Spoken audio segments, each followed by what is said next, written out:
you have the trade data which has been declared for the month of February. As things stand right now, you've got the February imports which are higher by a meager 2.6% at $41.18 billion.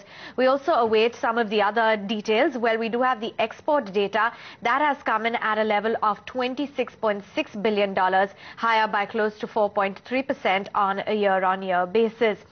Remember, in terms of managing the trade deficit, that has been one of the key challenges, and as the finance minister has maintained that he is going to try and stick to the trade to maintain the fiscal deficit data.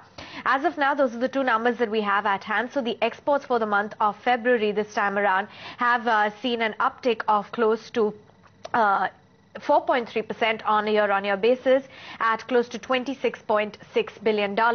You have the import figures, as we pointed out, that's higher by close to 2.6% this time around.